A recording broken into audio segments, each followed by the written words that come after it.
এই বৃষ্টিতে ভিজা ফ্রি ফায়ার খেলতাছি। কেন তোর কি কোনো বাড়ি ঘর নাই? তুই বৃষ্টিতে ভিজা ভিজা ফ্রি ফায়ার খেলতেছা? তোর কি কোনো বাড়ি ঘর নাই নাকি? রাস্তায় থাকো না? তোর যদি বাড়ি ঘর থাকতোই তাহলে তো তুই বৃষ্টিতে ভিজা ভিজা ফ্রি ফায়ার খেলতি না, তুই তো বাসায় বসে বসে ফ্রি ফায়ার খেলতি, তাই না? এই বেটা কেডাই তোর বৃষ্টিতে ভিজা ভিজা ফ্রি ফায়ার খেলতে বলছে? আমি কোনো ছেলেতে আসক্ত না, ফ্রি ফায়ার আসক্ত আছি। এই গোষ্ঠী মারছে কি অ্যাটিটিউড লাগাইছে রে ভাই, টিকটকারের আবার অ্যাটিটিউড। প্রথমত তুই এটা কি পরছা ভাই? টি শার্ট পরে তুই বৃষ্টিতে ভিজতাছা, বৃষ্টিতে পানি পইরা পইরা সুপারি হয়ে গেছে গাড্ডা, আর তুমি সেই ডাব দেখাই করতেছো শোয়া। তুই যা দেখাইলি কুত্তারেও দেখাইলে কুত্তাই বলবো আমার রুচি ভাই এতই খারাপ নাকি? পোলা পান ঠিক বলছি। মানে তুই একটা ভিডিও বানাইলি যে ভিডিওতে তুই অভিনয় করছিস বৃষ্টির মাঝখানে এন্ড বৃষ্টির মধ্যে ভিজা ভিজা তুই ফ্রি ফায়ার খেলতাছ, যদিও তুই ফ্রি ফায়ার খেলতাছ। মানে কি পাইছে ও ভাই? ও মোবাইলের ব্যাক ফ্রি ফায়ার খেলতেছে, একটা টি শার্ট পরছে, ওর সুপারি মুবারি সব দেওয়া যাইতেছে, বৃষ্টিতে ভিজা ভিজা ও ভিডিও বানাইতেছে। আবার ও ভিডিওতে এসে দেখলাম বলতেছে ওর নাকি কোনো সেলের নেশা নাই। ওরে বাবা রে বাবা, মিছা কথা কর একটা লিমিট আছে ভাই। আচ্ছা আচ্ছা চলো চলো ওর কথাটা আগে শুনি। এই বৃষ্টিতে ভিজা ফ্রি ফায়ার খেলতাছি, আমি কোনো ছেলেতে আসক্ত না। ওয়েট ওয়েট কি বললি তুই এটা? মানে তুই কি এটা বললি যে তুই কোনো ছেলেতে আসক্ত না? এটাই তো বলছ নাকি? আমি তো সঠিকই শুনছি। আমি কোনো ছেলেতে আসক্ত না। দেখ টিকটকার রাত ঠিক হইলো না, ওদের ভিতরে একটা রোগ আছে ভাই, যেটা হইলো মিথ্যা কথা বলার রোগ। ওদের ধরে এক একটা কুত্তার গু খাওয়াই দিলে মনে হয় এই রোগটা ঠিক হলেও হতে পারে, শিওর। মিথ্যা কথা বলতে বলতে মুখটার একবারে পিছন মানে এলাইছে ভাই। ভুল কিছু বলি নাই আমি। এই বলতেছে ও ফ্রি ফায়ার খেলতেছে, কোনো ছেলেতেও আসক্ত না, আবার জান আমাকে এই জায়গায় ঘুরতে নিয়ে আসছে। এই বেটা তোর কি মাথায় সমস্যা নাকি কুত্তার গুড়া ভাবে ভুগতাছে কোনটা? আমি কোনো ছেলেতে আসক্ত না। ওয়া অনেক মজা লাগতাছে, আমার জান আমাকে নিয়ে ঘুরতে আইছে। গাইস অনেক মজা লাগতাছে।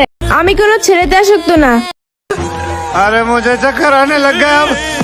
আরে তুই একটু আগেই বললি তুই কোনো ছেলেতে আসক্ত না, আবার তুই বলতেছ তোর জান তোরে নিয়ে বেড়াইতে গেছে, ঘুরতে গেছে, তোর অনেক বেশি ভাল লাগতেছে। মানে তোর ভাল লাগতেছে নাকি এটা কি আমাদের জানানো তোর খুবই দরকার? মানে তোর ভাল লাগতেছে ঠিক আছে বুঝতে পারলাম, তাহলে জায়গাটা উপভোগ কর। আরে 2 দিন আগে তোর যেটা ভাইয়া ছিল তারে তুই এখন জান কইতাছ, কাহিনী কি রে? ওই গানটা শুনছ?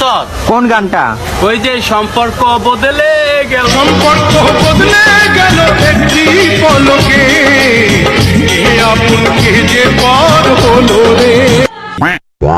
ওকে ওকে এখন তোমরা বলতেই পারো ভাই তুমি কারে নিয়ে কথা বলতাছো আমরা চিনতে পারতাছি না, আর যারা চিনছো তোমরা তো লিজেন্ড ভাই। তো আমি কথা বলতেছিলাম জাতির প্রিয়তা বাগে নিয়ে, নারী জাতির সম্মান নিয়ে অনলাইনে খেলা করছে এই মেয়ে। আজকে প্রথম রোজা, এই প্রথম রোজাটা আমি রাখতে পারতেছি না, আর এই কষ্টটা শুধু মেয়েরাই বুঝবে। ওকে এই টপিকটা নিয়ে আমি কথা বলতে চাচ্ছি না, তোমরা অ্যাভয়েড করো। কিন্তু হ্যাঁ ওরে চেনানোর জন্য এই ভিডিওটা তোমাদের দেখাইলাম, যেটা নাকি রোজার মাসে ভাইরাল হয়েছিল, তাও ফার্স্ট রোজায়। ওরে তো ভাই ধুমু সেইভাবে ধুমু, ধুয়ে তো পরিষ্কার করে দেবো। তার আগে তোমাদের কিছু পরিষ্কার কথা বলি। ওকে তুমি যদি এখনো ভাবতেছো অনলাইনে ট্রেডিং করে প্রফিট করা যায় না, তাহলে তুমি ভুল ভাবতেছো ভাই। এটিসি ভিআইপি সিগন্যাল ফলো করে মেম্বাররা প্রতিদিন 100 থেকে 300 কেউ 1000 প্লাস পর্যন্ত প্রফিট করে ফেলতেছে, আর তুমি এখনো স্ক্রল করে যাচ্ছ ভাবতেছো এটা বুঝি ভুয়া। ভাই যেখানে অ্যানালাইসিস আছে, ডিসিপ্লিন আছে, সেটা ভুয়া না, সেটা প্রফেশনাল স্কিল। তুমি যদি নিজেকে বদলাতে চাও, এই রাস্তায় সিরিয়াসলি আসতে চাও, তাহলে এই এটিসি ভিআইপি তোমার জন্য। লিংক কমেন্ট বক্সে পেয়ে যাবা। কত মানুষের সংসার চলতেছে আমার নামে সমালোচনা করে, ধন্যবাদ।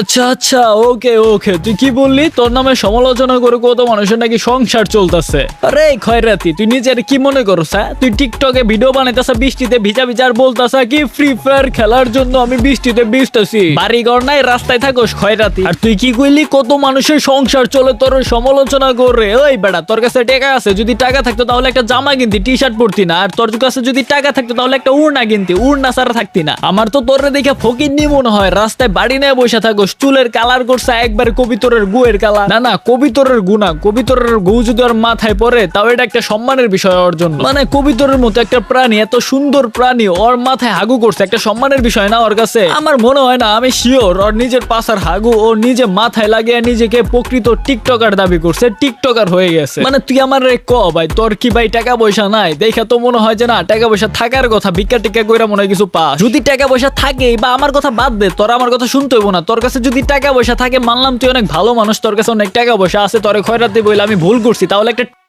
আর একটা উড়না কিনিস প্লিজ। না হয় তুই যতদিন ভিডিও বানাবি তোর আমি খয়রাতি ফকিরনি ভিখারি মনে করবো, বুঝোস না? এই জায়গায় তুই আমার দোষ দিতে পারোস না, কারণ তুই নিজেকে যেভাবে উপস্থাপন করোস ভিডিওতে, আমি তো তোরে সেইভাবেই বলতাছি, তাই না? আরে ভাই আর বড় করতে পারতাছি না, এইসব খয়রাতি রে নিয়ে কথাই বলতে মন চাইতেছে না। একটু আজকের ভিডিওটা এই পর্যন্ত ছিল, গুড বাই।